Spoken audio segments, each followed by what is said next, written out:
Have Ipsita Dasgupta. She is the chairperson of CII Western Region and the task on the task force of artificial intelligence. We understand that artificial intelligence and the quantum and the semiconductors, these were the important areas of emphasis from the government, and we were all expecting also this in this particular budget. Let's talk to her directly.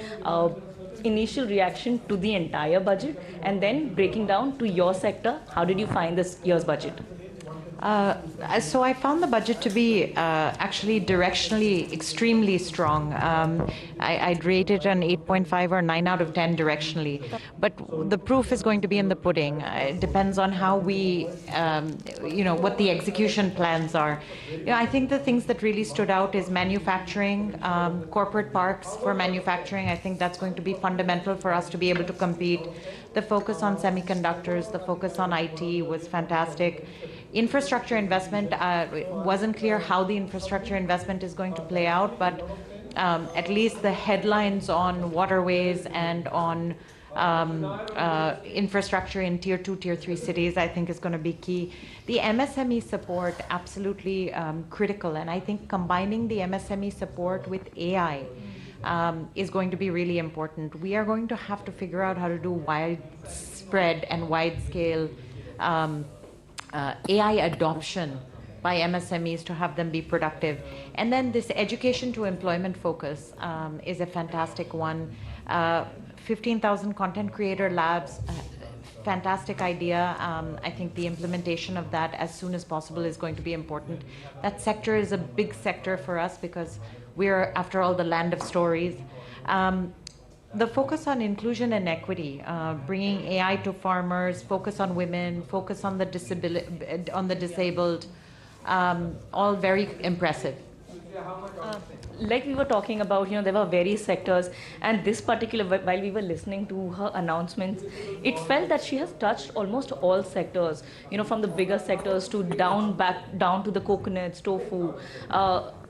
Do you see this leading us to the Viksit Bharat, the idea and the dream of Viksit Bharat by 2047?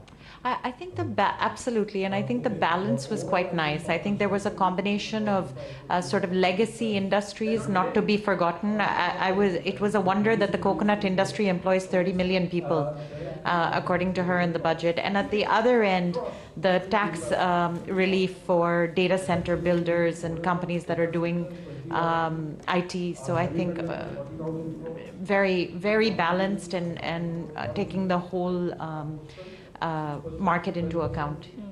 Also, while we were waiting, the salaried people were waiting, there was no announcement on that.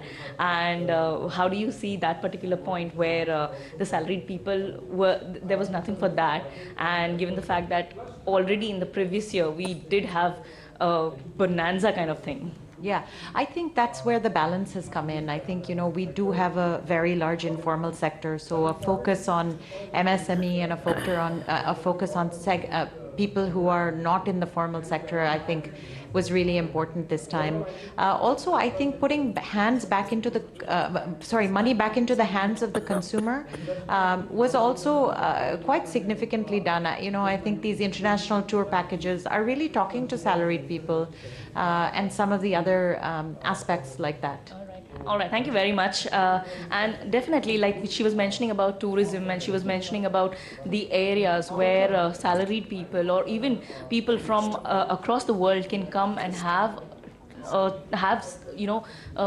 the heritage of India. They can see the heritage of India. That's wonderfully done. And we were also listening to her announcements where she was mentioning about the part where in Orissa the turtle nesting area that will also be opening up. So to have a balance between tourism and sustainability, because obviously government of India would be having in mind not to harm the environment, not to harm these creatures. So we will have to see how beautifully it will be done and what new avenues and doors it would be opening up for India.